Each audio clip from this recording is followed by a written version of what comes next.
Welcome to programming tree. Hello everyone. तो शुरू करते हैं आज का हमारा session, that is constructor in object oriented programming. तो जैसे कि इसके पहले वाले सेशन में आपने क्लास के बारे में जाना था C++ में, अब हम जानेंगे कि कंस्ट्रक्टर क्या होता है। Constructor is a member function of a class whose name is same as the class name. तो ये कंस्ट्रक्टर का मतलब क्या हुआ? देखिए, जैसे हम कोई क्लास बनाते हैं, सो वी नो दैट कि क्लास कीवर्ड से हम क्लास बनाते हैं। फिर क्लास के बाद जो भी आपका क्लास का नाम रहेगा, सपोज मैं स्टूडेंट नाम का कोई क्लास बना रहा हूँ, तो यहाँ पे हमने बनाया क्लास स्टूडेंट। कर्ली ब्रेस के अंदर आपका क्लास का बॉडी शुरू होता है, जिसके हमारे अंदर होता है member variables as well as member functions. ठीक है, तो हम कुछ मेंबर वेरिएबल्स यहाँ पे बनाएंगे। प्राइवेट सेक्शन के अंदर हमारे मेंबर वेरिएबल, चलो ठीक है, टू मेक इट सिंपल हम एक सिंगल ही मेंबर वेरिएबल रखते हैं, से रोल नंबर। तो रोल नंबर नाम का जो मेंबर वेरिएबल हो गया स्टूडेंट क्लास का, वो है फिलहाल प्राइवेट, मतलब इसको इस क्लास के बाहर में हम यूज नहीं कर पाएंगे। ठीक है, तो ये हो गया हमारा क्लास का बेसिक ढांचा कि भाई हमने क्लास बना रहे स्टूडेंट वाला, जिसके अंदर एक ही मेंबर है जिसका नाम है रोल। अब इसके अंदर हम पब्लिक सेक्शन बनाएंगे एंड पब्लिक सेक्शन के अंदर हम कंस्ट्रक्टर बनाएंगे। तो कंस्ट्रक्टर मोस्टली पब्लिक फंक्शन के अंदर बनाते हैं ताकि वो जब ऑब्जेक्ट बने तब अपने आप कॉल हो जाए। So that's why we generally create it in a public. But the question is, can we create the constructor in private? Yes we can, but उसका यूज बहुत ही लिमिटेड है और कुछ स्पेसिफिक जगहों पे डिजाइन पैटर्न्स में उसका इस्तेमाल किया जाता है। So for now it is beyond the scope of yours as a beginner. तो यहाँ पे हम जो कंस्ट्रक्टर बनाएंगे वो पब्लिक ही बनाएंगे एज अ बिगिनिंग स्टेज। तो पब्लिक के अंदर हम कंस्ट्रक्टर बनाएंगे, तो बनाएंगे कैसे? तो जैसे कि डेफिनेशन बोला जा रहा है, constructor is a member function, एक मेंबर फंक्शन है ऑफ अ क्लास जिसका नाम whose name is same same same as the class name. इसका मतलब जो भी आप नाम बनाओगे कंस्ट्रक्टर का, उसका नाम और आपके क्लास का नाम सेम चाहिए। अभी इस केस में मैंने क्लास का नाम लिखा है स्टूडेंट, तो मैं अगर कंस्ट्रक्टर बनाना चाहता हूं तो उसका नाम भी मुझे स्टूडेंट देना पड़ेगा। ये पहली डेफिनेशन है कंस्ट्रक्टर के। तो चलो देते हैं। So let's do one thing कि हम यहाँ पे एक स्टूडेंट नाम का फंक्शन बनाते हैं और इस स्टूडेंट फंक्शन की बॉडी बनाते हैं। हाँ ठीक है, मुझे इसके अंदर कुछ एक्टिविटी करनी है, तो ये हो गया मेरा स्टूडेंट फंक्शन। ठीक है, तो ये जो स्टूडेंट फंक्शन आपने लिखा इस क्लास के अंदर, ये है constructor. Okay, because as per the first definition that we are seeing, constructor is a member function of a class whose name is same as the class name. अगला point ये बोल रहा है कि it is used to initialize the data members for an object of a class. तो इसका use होता है कंस्ट्रक्टर का कि जो भी आपके डेटा मेंबर्स हैं उनमें कुछ इनिशियल वैल्यू डालने के लिए। अब इसका मतलब क्या है? हमारा ये जो क्लास बना है स्टूडेंट, इसके अंदर हमारा डेटा मेंबर है रोल नंबर, बराबर, कि roll number is our data member. तो ये क्या बोल रहा है, आपके क्लास में जो डेटा मेंबर्स रहेंगे, एक से ज़्यादा भी रह सकते हैं, हमने फिलहाल भी रोल नंबर ही लिया, कुछ और भी यहाँ पे मेंबर वेरिएबल्स ले सकते हो स्टूडेंट के लिए। लेकिन जो भी डेटा मेंबर्स आपके क्लास में रहेंगे उनमें अगर कुछ इनिशियल वैल्यू डाल के रखनी है आपको, ताकि जब भी हमारा क्लास ऑपरेट हो तो कुछ ना कुछ वैल्यू उसमें पड़ी रहे डिफॉल्ट, तो वो इनिशियल वैल्यू डालने के लिए इस्तेमाल होता है हमारे कंस्ट्रक्टर का। तो मोटा मोटा हम इस कंस्ट्रक्टर के अंदर क्या करेंगे, जो रोल नंबर नाम का हमारा ऊपर में मेंबर था, डेटा मेंबर था या फिर मेंबर वेरिएबल था, उसके अंदर कुछ डिफॉल्ट वैल्यू डाल के रख देंगे। तो कंस्ट्रक्टर का पहला डेफिनेशन हो गया कि भाई मुझे वही नाम देना है कंस्ट्रक्टर फंक्शन का जो मेरे क्लास का होगा, और इस कंस्ट्रक्टर फंक्शन के अंदर हम क्या कर पाएंगे, हम इनिशियल वैल्यू रख पाएंगे जो भी हमारे डेटा मेंबर्स या डेटा वेरिएबल रहेंगे उसका। ठीक है, तो जैसे इस क्लास का डेटा मेंबर या डेटा वेरिएबल था रोल नंबर, उसमें हमने डिफॉल्ट वैल्यू रखी XY। अगला पॉइंट है कि constructor gets called automatically when an object of the same class is created. जब कभी भी उस क्लास का क्या बनेगा, ऑब्जेक्ट बनेगा, तब अपने आप क्या होगा, कंस्ट्रक्टर कॉल होगा। Okay, so let's do one thing, let's rewrite the code again from the beginning. तो सबसे पहले हमें बनाना है क्लास, क्लास का नाम curly brace, private section, member variable, public section, constructor का नाम same as my class name, और इसके अंदर हम रोल नंबर में कुछ इनिशियल वैल्यू डाल देंगे। तो ये हो गया मेरा पर्टिकुलर क्लास। अब इस क्लास को मैं यहाँ पे क्लोज कर देता हूँ। So now for example, so imagine करिए कि हाँ यहाँ पे मेरा ये क्लास क्लोज हो गया। अब हमें इस क्लास को कॉल करना है। हम बनाएंगे मेन, और मेन के अंदर हम हमारे इस क्लास का बनाएंगे ऑब्जेक्ट। तो क्लास का ऑब्जेक्ट बनाने के लिए हमें क्या करना होता है, क्लास का नाम और ऑब्जेक्ट का नाम, और ऑब्जेक्ट का नाम सपोज मैंने दिया S1। तो तीसरा पॉइंट ये बोल रहा है कि constructor gets called automatically. Constructor को आपको कॉल करने की जरूरत नहीं है, कंस्ट्रक्टर अपने आप कॉल होगा। बट अपने आप कब कॉल होगा, when an object of the same class is created। अब मैंने स्टूडेंट क्लास के अंदर कंस्ट्रक्टर बनाया, और जैसे मैं स्टूडेंट क्लास का क्या बना रहा हूं, ऑब्जेक्ट, तो इस समय पे कंस्ट्रक्टर कॉल हो जाएगा। इस समय पे हमारा कंस्ट्रक्टर कॉल हो जाएगा, मतलब एज सुन एज ये हम ऑब्जेक्ट क्रिएशन वाली ये लाइन हमारी एग्जीक्यूट होगी, ये जाएगा कंस्ट्रक्टर के पास, कंस्ट्रक्टर को एग्जीक्यूट करेगा। क्लियर है यहाँ तक? So basically constructor gets called automatically when the object of the same class is created। Constructor को स्पेशली कॉल करने की बिल्कुल भी जरूरत नहीं है, वो अपने आप ही कॉल हो जाएगा जैसे ही आप क्लास का बनाओगे ऑब्जेक्ट।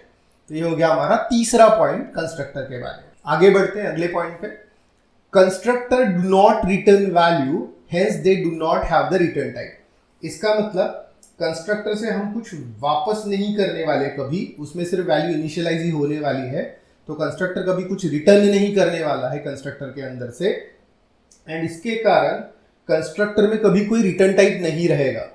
तो कंस्ट्रक्टर में कोई रिटर्न टाइप नहीं रहेगा, इसका मतलब चलो देखते हैं। नाउ इमेजिन करिए कि मैं एक फंक्शन बनाना चाहता हूं यहाँ पे, से गेट रोल नंबर नाम का, ताकि मैं इस रोल नंबर की वैल्यू प्रिंट कर पाऊँ मेन के अंदर, क्योंकि फिलहाल रोल नंबर इज प्राइवेट ना। तो रोल नंबर प्राइवेट होने के कारण मैं रोल नंबर को डायरेक्टली मेन के अंदर एक्सेस नहीं कर सकता। ठीक है, तो अगर मैं S1 डॉट रोल नंबर करने की कोशिश करूंगा, एरर आएगा। तो दैट इज वाई मैंने एक सपोज फंक्शन बनाने की सोची कि भाई हाँ मैं गेट रोल नाम का फंक्शन बना देता हूँ, जिस फंक्शन के अंदर मैं रिटर्न कर दूंगा रोल नंबर की वैल्यू। तो हम यहाँ पे गेट रोल नाम का एक फंक्शन बनाने की सोच रहे हैं जिससे हम रोल नंबर की वैल्यू रिटर्न कर देंगे। तो नॉर्मल सी प्रोग्रामिंग के कंसेप्ट में आपने कभी फंक्शंस अगर पढ़ा होगा तो आपको पता है कि जब कभी भी आप कोई वैल्यू रिटर्न करते हो किसी फंक्शन के अंदर, तो जैसे ये गेट रोल नाम का फंक्शन है, इस गेट रोल नाम के फंक्शन के अंदर मैं रोल नंबर वापस कर रहा हूँ।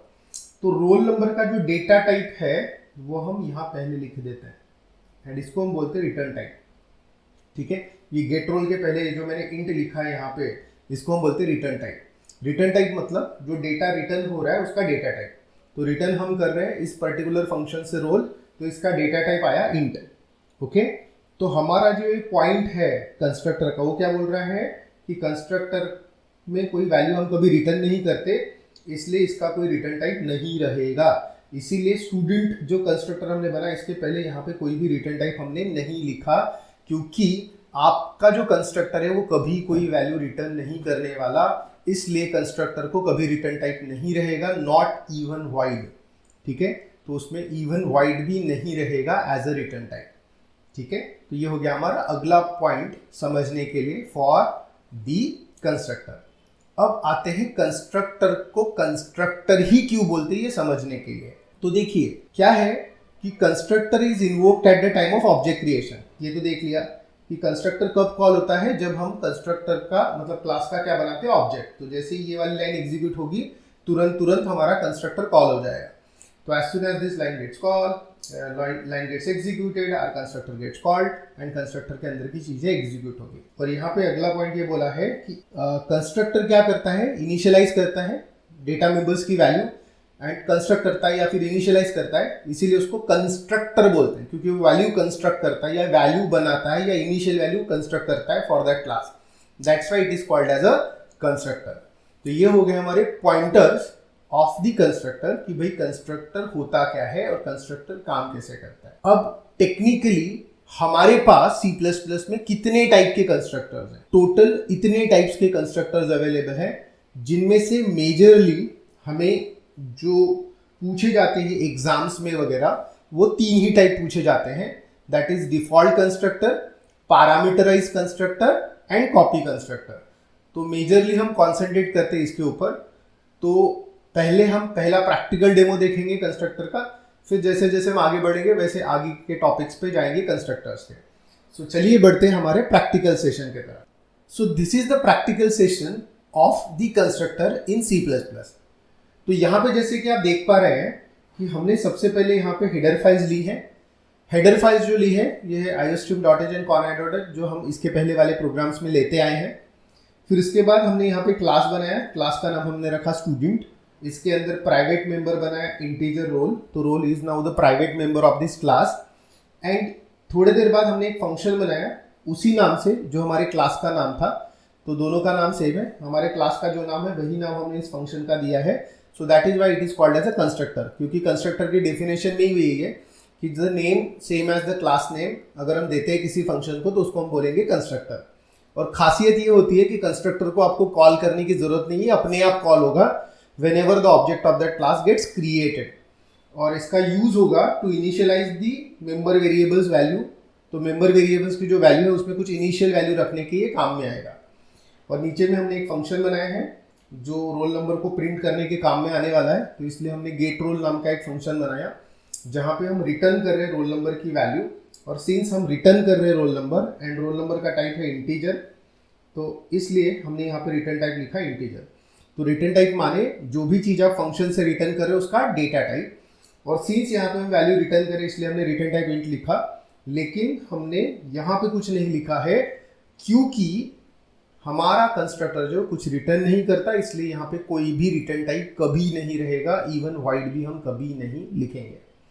तो अब आते हैं मेन प्रोग्राम की तरफ कि मेन प्रोग्राम में हो क्या रहा है। तो जैसे कि हम देख पा रहे हैं यहाँ पे हमारा पूरा मेन का प्रोग्राम लिखा हुआ है। सबसे पहले हमने स्क्रीन क्लियर किया है, ठीक है, to clean up the earlier outputs. फिर हमने यहाँ पे स्टूडेंट क्लास का ऑब्जेक्ट बनाया स्टूडेंट S1। तो जैसे हमने स्टूडेंट क्लास का ऑब्जेक्ट बनाया S1, तो यहाँ से तुरंत भागेगा वो कंस्ट्रक्टर के पास। कंस्ट्रक्टर के अंदर जो कुछ भी लिखा होगा वो एग्जीक्यूट करेगा और फिर अगले लाइन पे आ जाएगा एग्जीक्यूशन के लिए। सो that is how this constructor behaves कि जब कभी भी हमारे क्लास का ऑब्जेक्ट बनता है तुरंत कंस्ट्रक्टर कॉल होता है, कंस्ट्रक्टर के अंदर की चीज़ें एग्जीक्यूट होती है और फिर वो वापस आता है अगले स्टेटमेंट पे। तो जैसे ही हमने यहाँ पे ऑब्जेक्ट बनाया, ये यहाँ से गया कंस्ट्रक्टर पे, कंस्ट्रक्टर में रोल नंबर में वैल्यू गई 101, फिर अगले लाइन पे आया। अब अगले लाइन पे हमने क्या लिखा है कि रोल नंबर इज और यहाँ पे s1.getRoll। तो s1.getRoll से क्या होगा, ऑब्वियस है, हमने ये जो ऊपर में getRoll नाम का फंक्शन बना के रखा है ये कॉल होगा। ये हमें बदले में रोल नंबर दे रहा है, रोल नंबर की वैल्यू देगा हमें 101, तो हमारा आउटपुट आना चाहिए रोल नंबर इज 101। तो इस तरीके से ये प्रोग्राम एग्जीक्यूट होना चाहिए, ये एक्सपेक्टेड है, ठीक है। चला के देखते हैं कि सच में ऐसा हो रहा है या नहीं हो रहा है। तो let's go, save the program, F9 से कंपाइल करते हैं, कंट्रोल F9 से करते हैं रन। हमें आउटपुट एक्सपेक्टेड था रोल नंबर इज 101 और आउटपुट आया रोल नंबर इज 101। तो इस तरीके से आप अपने कंस्ट्रक्टर का पहला प्रोग्राम बना के देख सकते हैं C++ में। आगे के प्रोग्राम के लिए हमें अगले सेशन के लिए वेट करना पड़ेगा। Thank you. Thank you for watching our video. Please like, share and subscribe our channel.